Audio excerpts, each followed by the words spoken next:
Bonsoir à toutes et à tous, ravi de vous retrouver sur 8 Mont Blanc. Nous sommes le lundi 8 avril 2024, il est 18 h. C'est l'heure du journal préparé par la rédaction. Voici les titres. Nous reviendrons bien évidemment sur la commémoration des 80 ans des combats des Glières. Pour l'occasion, Emmanuel Macron était présent ce dimanche à la nécropole de Morette pour rendre hommage à tous ces héros tombés pour la France. Et puis direction Cluse où la 8e édition du Trophée international Roadfly a eu lieu la semaine dernière. La finale a pu démontrer une fois de plus que la filière robotique fait preuve d'anticipation. Je vous le disais en titre, il y avait beaucoup de monde ce dimanche à la nécropole de Morette pour la commémoration des 80 ans des combats des Glières. Des anonymes, des personnalités de la résistance et de nombreux élus sont venus rendre hommage aux héros du maquis des Glières, morts pour la France. Et signe de la solennité du moment, le président de la République avait fait le déplacement. Voyez ce reportage réalisé avec Fanny Savard. Emmanuel Macron se recueillant devant les 105 tombes de la nécropole de Morette. Voici l'une des images fortes de cette journée pour l'histoire. 5 ans après une première visite, le président de la République a honoré de sa présence ce dimanche la célébration des 80 ans de la bataille du maquis des Glières. Voilà 8 décennies. Le nom de Glières fit éclater le silence. Quand le lieutenant Tom Morel, 2 mois plus tôt, était monté sur le plateau, pieds glacés de neige, il avait fait de cette enclave de glace un foyer ardent de la résistance. Mais la mort n'a pas vaincu la liberté. Elle l'a élevé à la hauteur de la France, à la dimension de la postérité, à la grandeur de l'éternité. Le nom de Glières est désormais celui de l'universel et de l'immuable. Leur sacrifice a percé le silence et ouvert une brèche. Vivre libre ou mourir. Cette année, la cérémonie a revêtu un aspect quelque peu particulier, puisque pour la toute première fois, elle s'est déroulée sans aucun rescapé de ces combats. Jean-Isaac Tresca, le dernier d'entre eux, étant décédé il y a 2 ans. La transmission et le devoir de mémoire ont donc été au cœur de cette commémoration. Nous avons convié à cette cérémonie 600 enfants de toutes les écoles du département pour une transmission, si vous voulez, de la mémoire. Vous vous rendez bien compte que la société génère beaucoup de problèmes et qu'à partir de ce moment-là, il faut aussi, c'est notre devoir, de parler, si vous voulez, de citoyenneté, de parler aussi de la devise de la République. Je crois que ces journées sont importantes, elles sont fondatrices.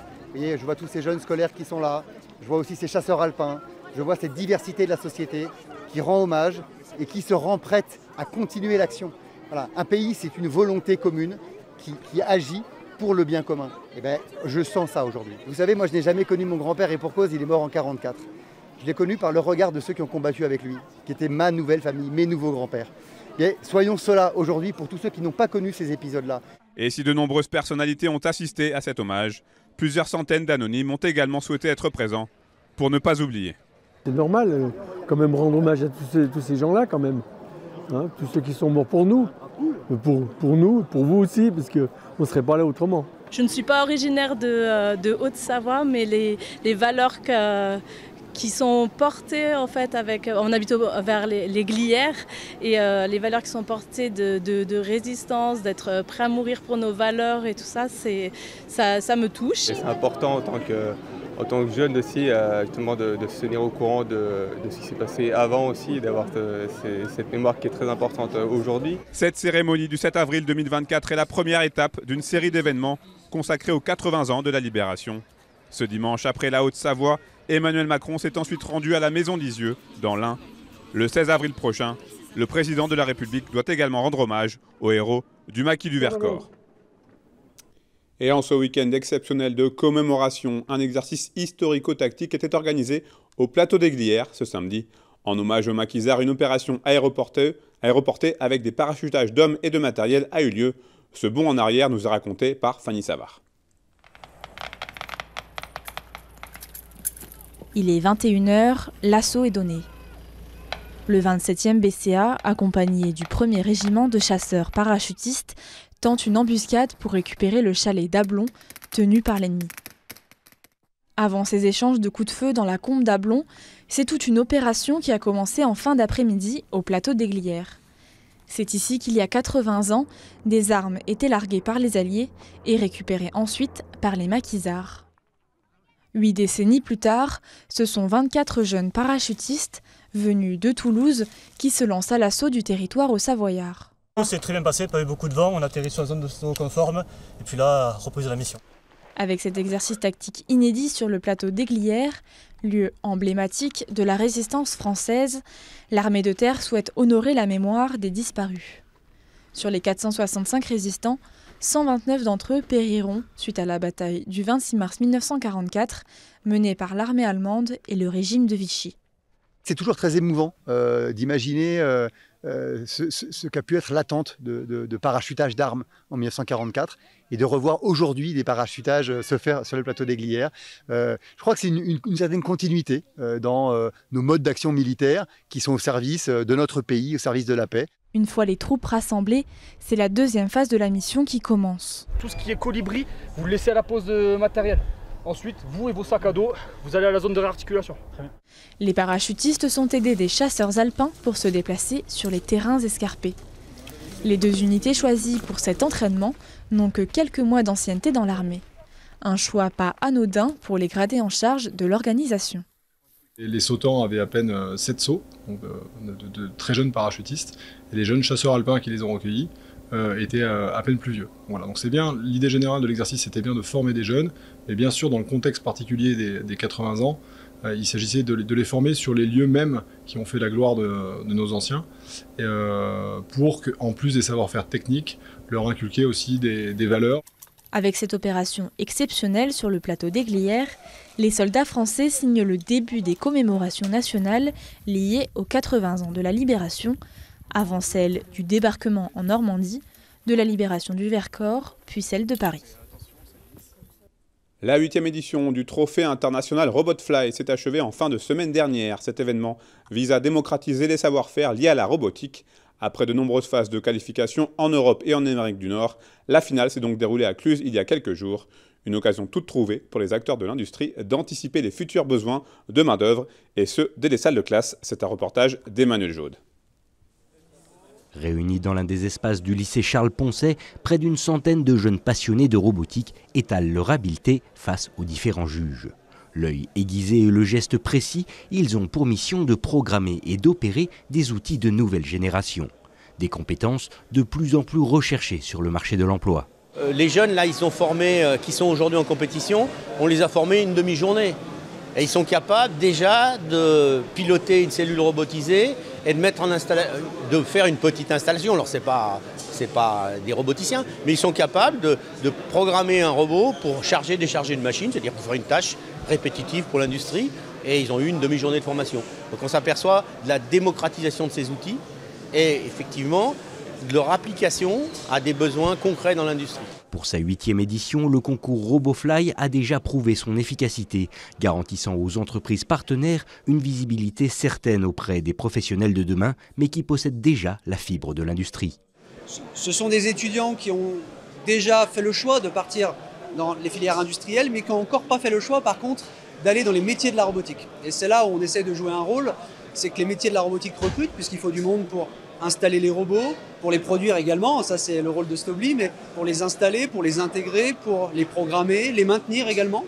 Et donc on a envie d'essayer de créer la petite étincelle qui donnera envie à ces étudiants d'aller vers les métiers de la robotique, puisque de plus en plus de robots s'installent dans les entreprises, donc il y aura un besoin de main-d'œuvre croissant, et donc il faudra de plus en plus de monde pour rejoindre les entreprises qui font de la robotique. Mais pour triompher de ce concours et tenter d'attirer les regards, l'appétence pour la haute technologie et la précision envers les machines ne fait pas tout. Car ici, bien plus que le savoir-faire industriel, c'est le savoir-être professionnel qui peut faire la différence. Ce qui se passe, c'est que les équipes, quand elles arrivent ici pour la finale, elles sont toutes remélangées. On mélange un Québécois avec un Belge et puis un Français. Parce que notre objectif, c'est de faire des managers, faire des gens qui savent communiquer. Et leur gros travail à ces jeunes, ça va être de reformer une équipe rapidement et puis de savoir se parler, ce qu'ils vont devoir faire dans l'industrie aussi, puisque ce sera des managers. Donc c'est un petit peu le secret de ce trophée. Une expérience qui séduit plusieurs centaines d'étudiants chaque année et qui participe largement à la démocratisation des métiers de la robotique. Une filière qui connaît une croissance forte et constante depuis plus de 20 ans déjà.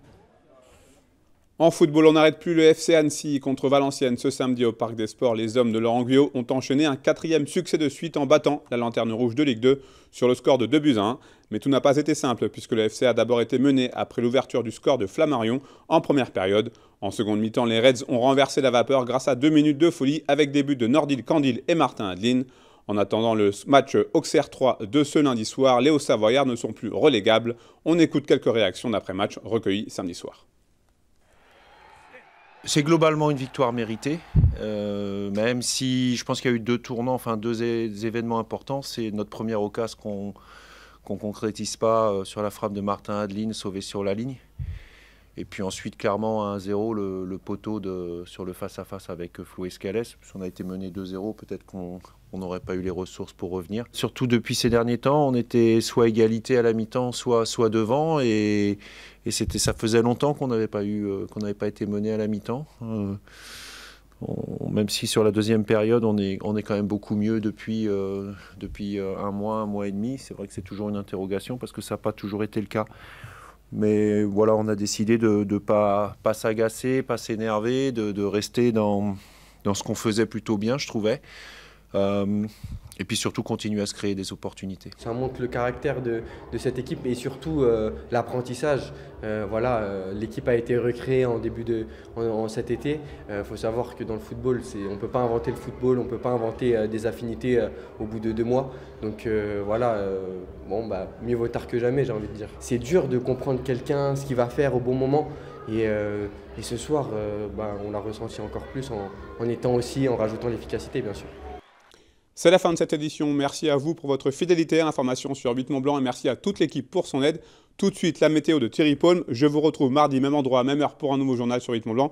Une dernière information à vous donner. Nous vous diffuserons ce mardi 9 avril 2024 à partir de 9h30 la Coupe du Monde de ski alpinisme depuis l'Italie. Merci bien. Bonne soirée.